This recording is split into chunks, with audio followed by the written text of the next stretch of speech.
கிளுகிழிப்பை காட்டி ஒன்றும் ஏமாற்ற முடியாது. அனைத்து இந்திய அண்ணா திராவிட முன்னேற்ற கழக தொண்டன், அனைத்து இந்திய அண்ணா திராவிட முன்னேற்ற கழகம் நாடாளுமன்றத்திலும் சரி, சட்டமன்றத்திலும் சரி, உள்ளாட்சியிலும் தனித்து நின்று இந்தியாவிலேயே ஒரு இயக்கம் நடத்துதல் சொன்னால், வெற்றி வருது சொன்னால் அது அனைத்து இந்திய அண்ணா திராவிட முன்னேற்ற கழகம். அந்த இயக்கத்தை நாம் கட்டி காக்க வேண்டிய பொறுப்பு நமக்கு இருக்கின்றது. இந்த நேரத்தில் நாடாளுமன்ற தேர்தல் எத்தகைய நிலையில் இந்த இயக்கத்தை இந்த மாண்புமிகு எடப்பாடியார் அவர்கள் எத்தனை துரோகத்தையும் எத்தனை கஷ்டங்களை தாங்கிக் கொண்டு அவருக்கு உடையாக நம்முடைய கொங்கு மண்டலத்தைச் சேர்ந்த தலைமை கழக செயலாளர் மாண்புமிகு முன்னாள் அமைச்சர் SP வேலுமணி போன்றவர்கள் உறுதுணையாக இருந்ததால்தான் இந்த இயக்கம் என்ற இதனம் கட்டுக்கோப்பாக இருக்கின்றது. இயக்கம் மட்டுமல்ல, இந்தியாவுக்கே நல்வழி காட்டக்கூடிய ஒரு இயக்கமாக இன்று வழிநடத்திக் கொண்டிருக்கின்றோம். இந்த நேரத்தில் நீங்கள் 3 ஆண்டு காலம் எத்தனையோ போராட்டம் நடத்தியிருப்பீர்கள், எத்தனையோ ஊர்வலம் போயிருப்பீர்கள், கூட்டத்துக்கு சென்றிருப்பீர்கள், எத்தனையோ இயக்கத்துக்காக பாடுவிட்டீர்கள். ஆனால் 20 நாள் செய்யக்கூடிய வேலைதான் முக்கியமான பணி. இந்த 20 நாள் இருப்பவர்கள், பொறுப்பில் இருப்பவர்கள் பொறுப்போடு உணர்ந்து எந்த வேற்றுமையை தூக்கி எறிந்துவிட்டு நம்ம இயக்கத்தை சார்ந்தவன் 72 இருப்பவரும் சரி, இப்ப வரவும் சரி, தோழமை கட்சியை சேர்ந்தவரும் சரி, அரவணைத்து 10ஓடு 15ஆக சென்று வீதியிலும் பூத்தாக சென்று வாக்கு சேகரிக்க வேண்டும், தினம் செய்ய வேண்டும். அதுதான் நாம் இந்த இயக்கத்துக்கு கட்டிய வேஷ்டிக்கு நாம் எதிர்காலம் இருந்த பொறுப்புக்கு மரியாதை என்பதை உணர்ந்து கொண்டு செயலாற்ற வேண்டும் என்று நான் நேரத்தை பணிவோடு சொல்ல கடன்பட்டுகின்றேன். காலையில் எழுந்தவுடனே நாம ரெட்டலைக்கு எத்தனை வேலை செஞ்சோம், எத்தனை ஓட்டு சேகரிச்சோம், அதே போன்று படுக்கும் பொழுது எத்தனை நாம் செய்தோம் என்று 20 நாள் நீங்கள் சிந்தித்து செய்தீர்களானால் எவனும் வெல்ல முடியாது. எதிர்த்து நிற்பவன் டெபாசிட் இருக்கக்கூடிய நிலைமைதான் ஏற்படும் என்பதை மட்டும் சொல்லப்படுகிறேன். அனைத்து இந்திய அண்ணா திராவிட முன்னேற்ற கழகத்தினை அனைத்து இந்திய அண்ணா திராவிட முன்னேற்ற கழகத்தை சேர்ந்தவன் சீறி எழுதித்து விட்டால் எவனும் எதிர் நிற்க முடியாது என்பதையும், ஏனெனில் நாம் செய்யக்கூடிய செயல் தர்ம செயல் என்பதை நேரத்தில் மனதில் வைத்துக் கொண்டு, அன்பு தம்பி ராமச்சந்திரன் அவர்கள் புதியவர் அல்ல. இவருடைய தந்தையார் சிங்கை கோவிந்தராஜ் அவர்கள் மாநகர மாவட்ட கழகத்துறை செயலாளர், புரட்சி தலைவர் எம்ஜிஆரால் அன்றைய தினம் திருமணம் செய்யப்பட்டவர். இவர் புரட்சி தலைவர் அம்மாவுடைய பெயர் பெற்றவர். என்னுடைய இளையவரும் இவருடைய சகோதரிக்கும் புரட்சி தலைவர் அம்மா அவர்கள் பெயர் வைத்தார்கள். இவ குடும்பமே 2 பேருக்கும் பெயர் வைத்தது. இவங்க அப்பாவுக்கு கல்யாணத்துக்கு தலைவர் வந்தார். அத்தகைய குடும்பத்தை சேர்ந்தவர். இந்த குடும்பத்தை சேர்ந்தவர் மட்டுமல்ல, எனக்கு இனிய நண்பர் மட்டுமல்ல, சிங்கை கோவிந்தராஜ் அவர்கள் அம்மா மீது மட்டுமல்ல, இந்த கட்சி மேல் வெறித்தனமான இயக்கத்திலே பற்றிக் கொண்ட தொண்டர் என்பதை நினைவுபடுத்த கடன்பட்டுகிறேன். அவருடைய குடும்பத்தை சேர்ந்தவர் இவர். 15 லட்சம் ரூபாய் இவர் படிச்ச படிப்புக்கு சம்பளம் கொடுத்தாங்க. இவர் சம்சாரத்துக்கு ஒரு 15 லட்சம், 30 லட்சம் ரூபாய் வருமானம் இருந்தது.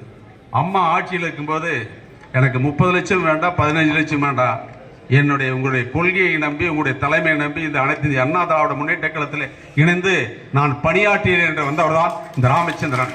புரட்சி தலைவர் எம்ஜிஆர் அவர்களுடைய பெயரை வைத்தீர்கள், நீங்கள் வைத்தீர்கள். அந்த உணர்வோடு இந்த இயக்கத்துக்காக பாடுபட்டேன் என்று வந்தவர்.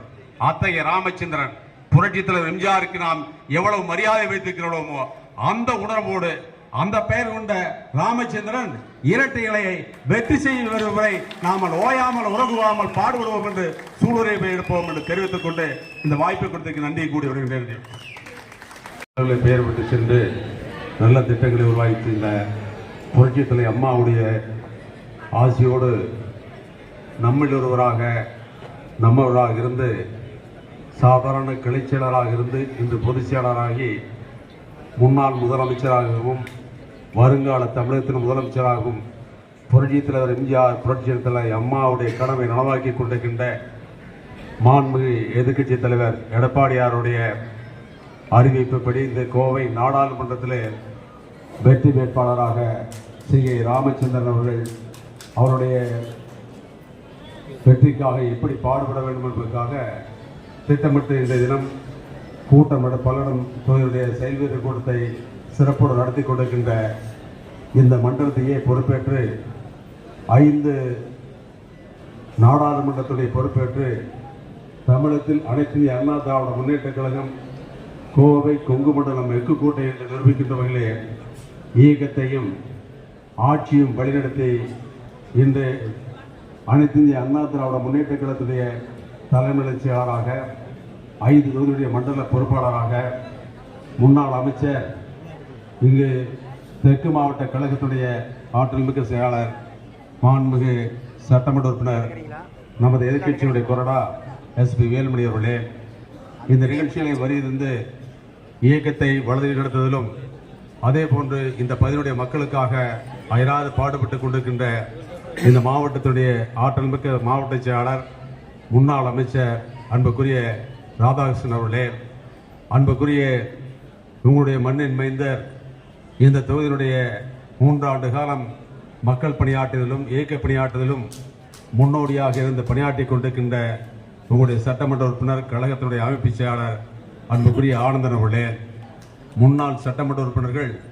அன்புக்குரிய KP பரமசிவம் அவர்களே, ஒன்றிய கழக செயலாளர், சட்டமன்ற உறுப்பினர், முன்னாள் சட்டமன்ற உறுப்பினர் நடராஜ் அவர்களே, முன்னாள் சட்டமன்ற உறுப்பினர், மாநில பேரவையுடைய மாநில செயலாளர், அன்புக்குரிய KS துரைமுருகன் அவர்களே, இந்த நிகழ்விலே கலந்து சிறப்பித்துக் கொண்டிருக்கின்ற வருகின்ற தோழமை கட்சியைச் சேர்ந்த அன்புக்குரிய நிர்வாகிகளே, தலைவர்களே, உறுப்பினர்களே, அனைத்திந்திய அண்ணா திராவிட முன்னேற்ற கழகத்தை கண்ணை நிமை போல் கட்டி காத்து எத்தகைய சோதனை வந்தாலும் 1972 இந்த இயக்கம் மக்களுக்கு பாடுபடக்கூடிய இயக்கம்.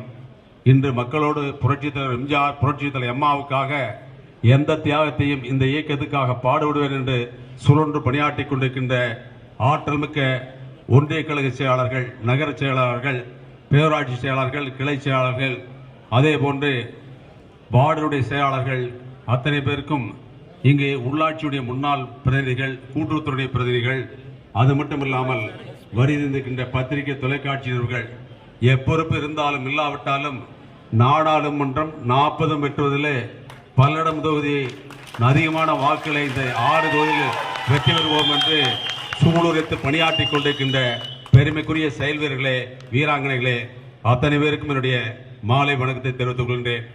நடைபெறுகின்ற நாடாளுமன்ற தேர்தல் அனைத்திந்திய அண்ணா திராவிட முன்னேற்ற கழகம் நம்மளை போன்ற ஒரு சாதாரண ஒருவர் இன்று ஏழையின் சிரிப்பில் இறைவனை காண்போம் அடித்தளத்திலே உழைத்துக் கொண்டிருக்கின்ற வாழ்க்கை கோட்டிற்கு மக்களுக்காகவும் விசித்திரியாளர்கள், பஞ்சாலைகள், அதே போன்று கல்லுக்குழி போன்ற தொழில்களை செய்து கொண்டிருக்கின்ற அந்த மக்களுக்காக பாடுபடக்கூடிய ஒரு இயக்கம் அனைத்திந்திய அண்ணா திராவிட முன்னேற்ற கழகம்.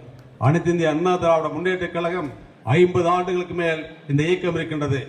இந்த 50 ஆண்டு காலத்திலே இந்திய வரலாற்றிலேயே ஒரு இயக்கம் வெட்ட வெட்ட வளர்வது போல ஆள் போல் கலந்து 17 லட்சம் பேர் இருந்த புரட்சித் தலைவர் எம்ஜிஆர் இந்த இயக்கம் இன்று 2 கோடி அளவுக்கு உறுப்பினரை பெற்ற ஒரே இயக்கம் அனைத்து இந்திய அண்ணா திராவிட முன்னேற்ற கழகம்.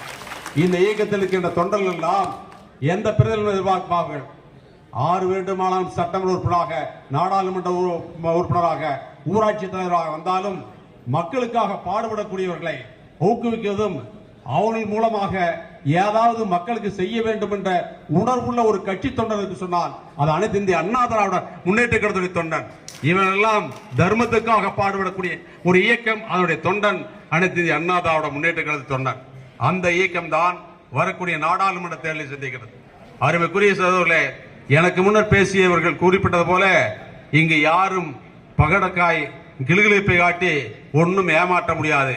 அனைத்து இந்திய அண்ணா திராவிட முன்னேற்ற கழக தொண்டன், அனைத்து இந்திய அண்ணா திராவிட முன்னேற்ற கழகம் நாடாளுமன்றத்திலும் சரி, சட்டமன்றத்திலும் சரி, உள்ளாட்சியிலும் தனித்து நின்று இந்தியாவிலேயே ஒரு இயக்கம் நடத்துதல் சொன்னால், வெற்றி பெறுதல் சொன்னால் அது அனைத்து இந்திய அண்ணா திராவிட முன்னேற்ற கழகம். அந்த இயக்கத்தை நாம் கட்டி காக்க வேண்டிய பொறுப்பு நமக்கு இருக்கின்றது. இந்த நேரத்தில் நாடாளுமன்ற தேர்தல் எத்தகைய நிலையில் இந்த இயக்கத்தை இந்த மாண்புமிகு எடப்பாடியார் அவர்கள் எத்தனை துரோகத்தையும் எத்தனை கஷ்டங்களை தாங்கிக் கொண்டு அவருக்கு உடனடியாக நம்முடைய கொங்கு மண்டலத்தைச் சேர்ந்த தலைமை கழக செயலாளர், மாண்புமிகு முன்னாள் அமைச்சர் SP வேலுமணி போன்றவர்கள் உறுதுணையாக இருந்ததால்தான் இந்த இயக்கம் என்ற இதனம் கட்டுக்கோப்பாக இருக்கின்றது. இயக்கம் மட்டுமல்ல, இந்தியாவுக்கே நல்வழி காட்டக்கூடிய ஒரு இயக்கமாக இன்று வழிநடத்திக் கொண்டிருக்கின்றோம். இந்த நேரத்தில் நீங்கள் 3 ஆண்டு காலம் எத்தனையோ போராட்டம் நடத்தியிருப்பீர்கள், எத்தனையோ ஊர்வலம் போயிருப்பீர்கள், கூட்டத்துக்கு சென்றிருப்பீர்கள், எத்தனையோ இயக்கத்துக்காக பாடுபட்டீர்கள். ஆனால் 20 நாள் செய்யக்கூடிய வேலைதான் முக்கியமான பணி. இந்த 20 நாள் இருப்பவர்கள், பொறுப்பில் இருப்பவர்கள் பொறுப்போடு உணர்ந்து எந்த வேற்றுமையை தூக்கி எறிந்துவிட்டு நம்ம இயக்கத்தை சார்ந்தவன் 72 இருப்பவரும் சரி, இப்ப வரவும் சரி, தோழமை கட்சியை சேர்ந்தவரும் சரி, அரவணைத்து 10ஓடு 15ஆக சென்று வீதியிலும் பூத்து பூத்தாக சென்று வாக்கு சேகரிக்க வேண்டும், தினம் செய்ய வேண்டும். அதுதான் நாம் இந்த இயக்கத்துக்கு கட்டிய வேஷ்டிக்கு நாம் எதிர்காலம் இருந்த பொறுப்புக்கு மரியாதை என்பதை உணர்ந்து கொண்டு செயலாற்ற வேண்டும் என்று நான் நேரத்தை பணிவோடு சொல்ல கடன்பட்டுகின்றேன். காலையில் எழுந்தவுடனே நாம ரெட்டலைக்கு எத்தனை வேலை செஞ்சோம், எத்தனை ஓட்டு சேகரிச்சோம், அதே போன்று படுக்கும் பொழுது எத்தனை நாம் செய்தோம் என்று 20 நாள் நீங்கள் சிந்தித்து செய்தீர்களானால் எவனும் வெல்ல முடியாது. எதிர்த்து நிற்பவன் டெபாசிட் இருக்கக்கூடிய நிலைமைதான் ஏற்படும் என்பதை மட்டும்